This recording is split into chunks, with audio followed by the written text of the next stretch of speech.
ថៃឆ្លៀនពេលកម្ពុជាចាប់តាំងពីថ្ងៃទី7ធ្នូមកបង្កឲ្យជនស៊ីវិលកម្ពុជាស្លាប់10នាក់និងរងរបួសកើនដល់60នាក់ខណៈប្រជាជនរាប់សិបម៉ឺននាក់កំពុងភៀសទឹក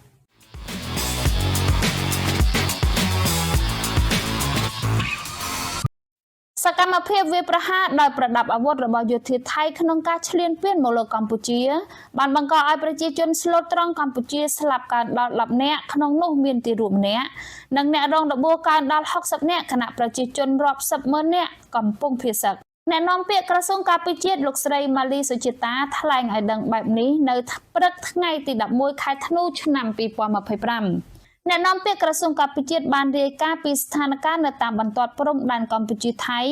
ដោយអះអាងថានៅព្រឹកថ្ងៃទី11ខែធ្នូនេះយោធាថៃបានបន្តសកម្មភាពបាញ់ប្រហារមកលើដែនអធិបតេយ្យរបស់កម្ពុជាក្នុងសមរភូមិមួយចំនួនដូចជា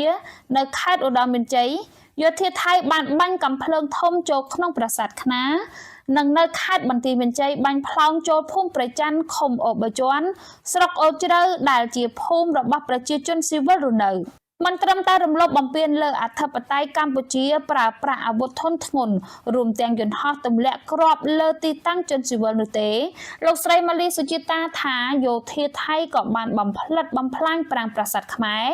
ដែលជាសម្បត្តិវប្បធម៌ដ៏មានតម្លៃនិងជាបេតិកភណ្ឌពិភពលោកយោធាថៃបានបន្តបាញ់បំផ្លាញទៅលើប្រាសាទតាក្របីនិងប្រាសាទព្រះវិហារ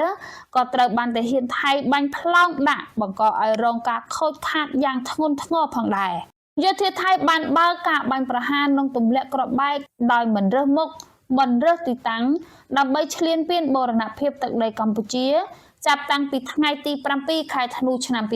2025ខណៈដែលកម្ពុជាបានប្រើសិទ្ធិការពារខ្លួនដើម្បីការពារដែនអធិបតេយ្យភាពជាតិដោយតបតទៅវិញបន្ទាប់ពីអត់ធ្មត់អស់រយៈពេលជាង24ម៉ោងបច្ចុប្បន្នកងកម្លាំងកម្ពុជាបាននឹងកំពុងប្រយុទ្ធតតាំងជាមួយសត្រូវឈ្លានពានយ៉ាងស្វិតស្វាញនិងយ៉ាងរឹងមាំក្នុងការបំពេញតួនាទីរបស់ខ្លួនដើម្បីការពារបូរណភាពទឹកដីរបស់កម្ពុជាក្នុងនោះផងដែរក្រសួងការពារជាតិនិងកងយុទ្ធពលខេមរៈភូមិន្ទសូមគូសបញ្ជាក់ផងដែរថាគោលដៅនៃការវាយការពារខ្លួនរបស់កម្ពុជាគឺផ្ដោតលើតែគោលដៅរបស់យោធាថៃតែប៉ុណ្ណោះមិនមានសំដៅលើគោលដៅជនស៊ីវិលនិងទីកន្លែងស៊ីវិលនោះទេកម្ពុជាតែងតែប្រកាន់ខ្ជាប់នៅការគោរពនិងការអនុវត្តនៅរាល់កាតព្វកិច្ចទាំងឡាយនៅក្រោម